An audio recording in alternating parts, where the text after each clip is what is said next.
Thank you, Senator Coons, members of the committee. On behalf of the Human Rights Campaign and our more than 1 million members and supporters nationwide, I want to thank you for the opportunity to offer testimony in today's historic hearings. And I also want to thank Senator Feinstein for her leadership on this legislation and on behalf of lesbian, gay, bisexual, and transgender people in California and all across the country. Every week, I have the opportunity to travel this country and to speak with members of my community, with their families, with their friends, with their religious leaders, and with their employers about the distinct difficulties that they face in the form of discrimination. Now, today I have the privilege of bringing their stories and their concerns before this committee. Gay and lesbian couples work hard. They work hard to provide for their families.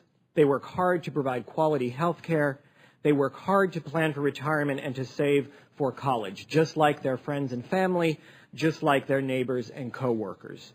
But they do so in a country that still refuses to recognize them as equal. And for those who are lucky enough to live in states that do permit them to marry, they still face a federal government that treats their marriages as if they do not exist. So on behalf of the tens of thousands of married same-sex couples in this country, including myself and my husband, I urge Congress to pass the Respect for Marriage Act and to end the federal government's disrespect for and discrimination against lawfully married same-sex couples.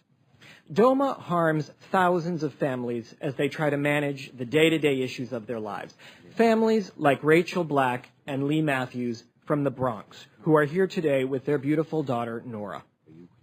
Rachel and Lee met in college in Mississippi and have been together for 13 years. With marriage now a reality for gay and lesbian couples in New York, Rachel and Lee are thrilled and excited to at long last tie the knot. But for gay and lesbian couples like them, the joy of finally being able to marry is tempered by the fact that DOMA remains in the way of true equality. Rachel and Lee worry every day about the important protections that they will be denied, like unpaid leave from work for one to care for the other if she gets sick, or the ability to continue health coverage for their family if one of them gets laid off. DOMA means that the many protections the federal government provides for the health and security of American families remains out of reach for same-sex couples and their children.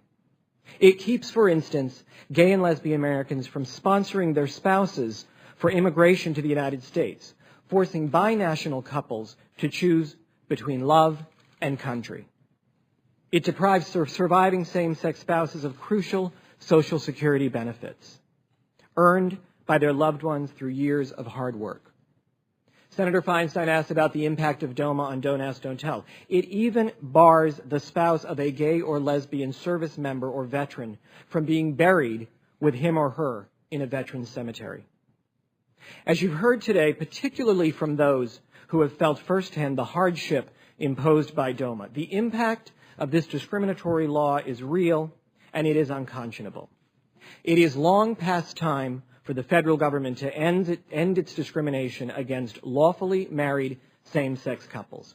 Congress must repeal this law enacted solely to treat gay and lesbians unequally, and so I urge you to pass the Respect for Marriage Act and to ensure that all American families have the full respect and protection of their federal government. Thank you. Thank you, Mr. Solmonese.